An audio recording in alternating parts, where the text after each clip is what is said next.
Сәлем достар, сыр жаттығуларын орындайтын боламыз. 680 жаттығуда бізде екі велосипедшінің жылдамдықтары әртүрлі. Олар 1,5 сағатта кездессе, екі елді мекеннің арасын табуымыз керек. Ол үшін бізде жеке велосипедшінің жүрген жолын тауып аламыз. S1 деп бірінші жолдыкін тауып алайық. Бірінші велосипедтің жылдамдығы 16,2, көбейтеміз 1,15 сағатқа. Бағандап көбейтіп алайық. 5 жерде 2 10, 0 түсіп 1 ойда.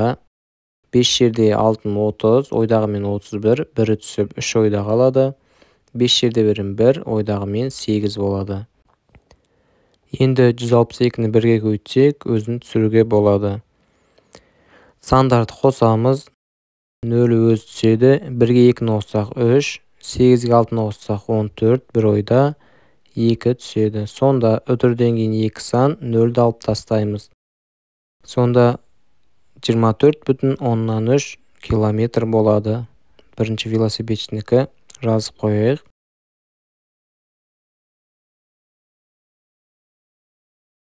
Екінші велосипедшікін тауып алайық. Жылдамдығы 17, көбейтілген 1,15 сағатқа. Бағандап көбейтіп алайық. 17 көбейтілген 1,15. 5 жерде 7 35, 5 түсіп 3 ойда. 5-ке 1-ді көйтсем, ойдағы мен 8 болады. 17-ні 1-ге көйтсек 1 шығады. Сандарды қосайық. 5 түседі. 7-ге 8-ді қоссақ 5, 1 ойда. Сонда 1-ге 1-ді қоссақ 2 болады. Өтір 1 саннан кейін. Демек бізде 25,5 километр болады. Сонда екінші велосипедші 25,5 километр жүрген екен.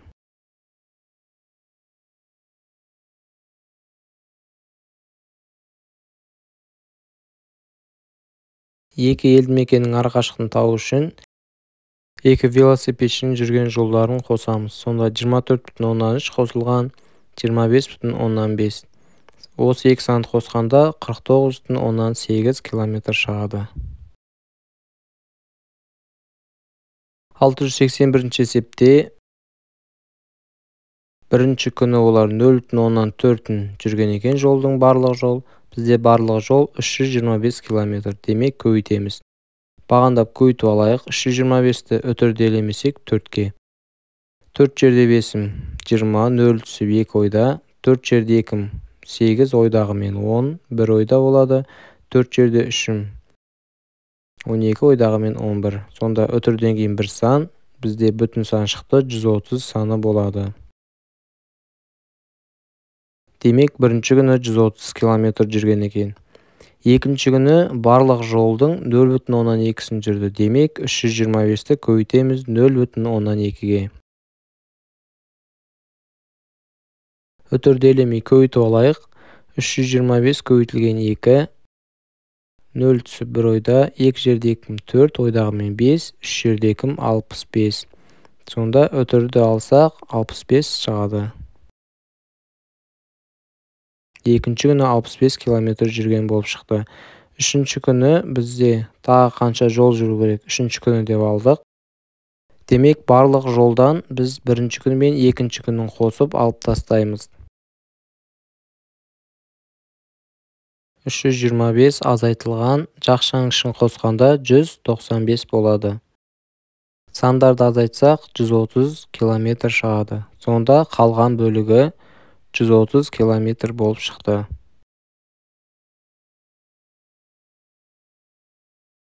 Алты жүз 82-де бізде Қараторғайдың жылдамдығы 19,15 метр секунд, ал Қарлығаштың одан 1,4 есе артық. Артық болса, онда оны 1,4-ке көбейтеміз. Бағандап көбейтіп алайық. Өтірді елемейді көбейтуге болады. 4 жерде 5 20, 0 түсіп 2 ойда. 9 жерде 4 36, ойдағы мен 38, 3 ойда болады. 4 жерде 1 4, ойдағы мен 7. 195-ті 1-ге көйтсек, өзін түсіреміз. Bir бағанға жылжып. Sandарды қосып алайық. 0, 8-ге 5 қоссақ 13, 1 ойда, 7-ге 9 қоссақ 16, ойдағы мен 17, 1 ойда, 1-ге 1 қоссақ 2. 2 сананың өтір, аяқ жағындағы 0-ді алып тастаймыз. Сонда 27,3 саны шығады. Енді 1 секундтағын есептеп алайық. Естең 19,5 көбейтілген 1. Сонда 19,5 метр қайтадан шығады. Қарлығаштікі де дәл солай. 27,3-ті көбейтеміз 1-ге. Сонда 27,3 метр ұшады екен. Енді қанша метрге кем ұшатын табу үшін 1 секундта біз қарлығаштың метрінен аламыз қараторғайдікін. Бағындап алып алайық. 7-ден 1 сұраймыз. 13-тен 5 алсақ 8. Өтір түсіреміз. 16-дан 9 алсақ 7. Сонда 7,8 метр кем ұшатын болып шықты. Енді 1 минутта біз 60 секунд деп алдық. 19,5 көбейтілген 60. Бағындап көбейтіп алайық. 195 көбейтілген 6 деп алайық. Аяқ жағында 0-ді тіркейтін боламыз. 6 жерде 5-ім 30, 3 ойда. 6 жерде 9-ім 54, 57 болады ойдағы мен. 5 ойда. 6 жерде 1-ім 6, ойдағы мен 11 болады.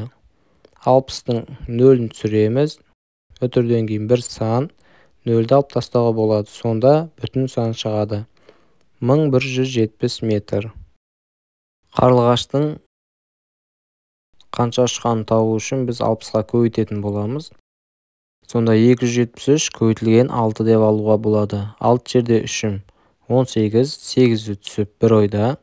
6 жерде 7-ім 42, ойдағы мен 43, 3-і түсіп 4 ойда болады. 6 жерде 2-ім 12, ойдағы мен 16 болады. Өтірден кейін 1 сан 0-ді алып тастауға болады. Сонда 1638 метрге ұшады екен. Осы 1 минутта қанша метрді кем ұшатын табу үшін біз 1638-ден азайтамыз 1170 метрді. Осы сандарды азайтқанда 468 метр кем ұшатын болып шығады. Достар, видео ұнаса лайк басып, каналға тіркелуді ұмытпаңыздар. Келесі кездескенше.